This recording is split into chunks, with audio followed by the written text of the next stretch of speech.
always starts with Bloodshed. I did an intro for it with Zion's, looping Zion's drum beat. And we put some sirens. It's actually influenced by The Hills Have Eyes. The movie has this really creepy sound in the beginning. That's what I had in mind when I did the intro for Bloodshed. The song itself is about the territories in the world that have bloodshed.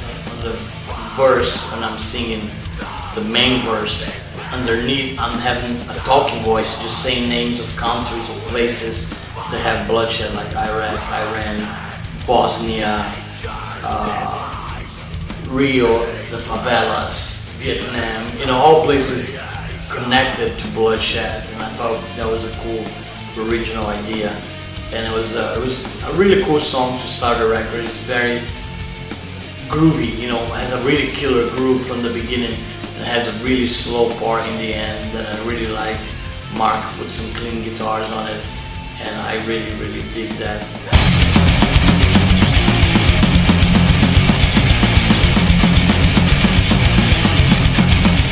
That's a pure death metal thrash song from the beginning. It's mostly fast the whole time. I think it's definitely the fastest song on the whole record. It's inspired by the movie, of course, Cannibal Holocaust. I saw the movie, I love it.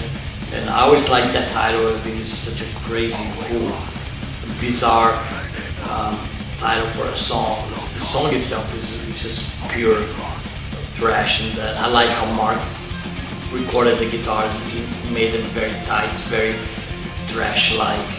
And I did kind of the vocals in kind of like a lower kind of voice, so it would be a little bit more death metal.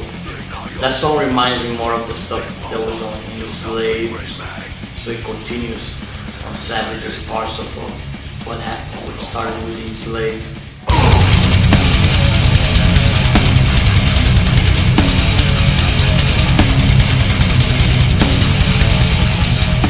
We have Jamie from I Declare War. They're one of my favorite bands right now that I listen to, together with Trigger the Bloodshed, Men Must Die, and Abysmal Dawn. I like a lot of these new bands that are coming out from Psychroptic, and I thought it'd be really cool to get somebody from this new generation of the new bands sing with me, keep it connected to the new bands that are going on right now. So I called Jamie myself and asked him to be on. He was totally unexpected phone call. I think he was pretty shocked that I asked him, and it was really cool. He got really excited and did a great job. The chorus it says "Fallen Imperium," and it's about every empire grows, goes to the top, and then falls. It's how the history of the world is. Jamie sings most of the verses. I sing only on the first verse, and I let him sing most of the other verses. And I really like what he did in the middle of the track, which is it's a slow part, and he makes a high-pitched voice with a low-pitched voice, which together the sound is so brutal. It's just awesome. I really like the track. I've been following one of my favorite tracks on the album. It's just so death metal, and again, it's coming from the enslaved mentality of what started with Enslaved, which is going to the extreme kind of music.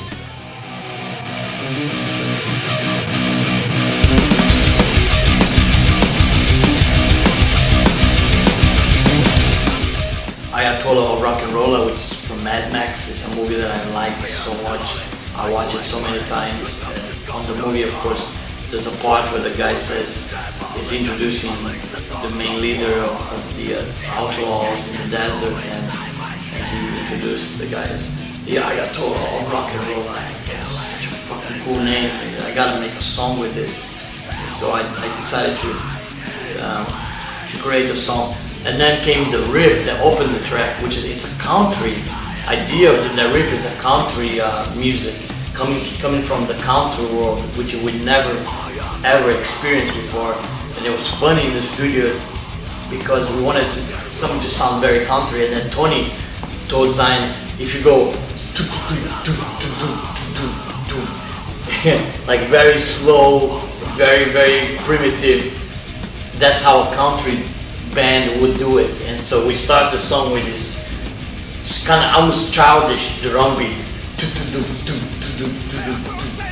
dan dan dan dan dan dan, which is totally a country riff, and that's what kick-started the whole song. The song ended up being 7 minutes long, and then we got Neil from Clutch to do the gas vocal, and he killed it, man. Neil fucking did awesome. The talking part in the beginning, which I thought he was going to sing like Clutch vocals in the beginning. I didn't know he was going to do a talking part. When I got it back and I heard it first time, the talking part, it was so cool, man. It was like, it gave me the chills, you know, like, just the words he was using, like cold daggers and deities be carried off in ropes, and desert and gene, you know, like, and everything. He took it to a whole different level, what I started. My lyrics, it was actually inspired, parts of it was inspired by Hunter Thompson, Dr. Gonzo, that wrote Fear and Loathing in Las Vegas. That's the first line of the song is, fear and loathing, highway burning, we come to scalp your souls. That's totally influenced by Hunter Thompson. And I really like the writings of Hunter Thompson, so I thought it would be cool. It's a combination of Fear Loading Las Vegas with Mad Max, with Clutch. It's such a bizarre combination that it works. And the song is like 7 minutes long, and it's killer. I really, really like it. It's definitely one of my favorite tracks on the album.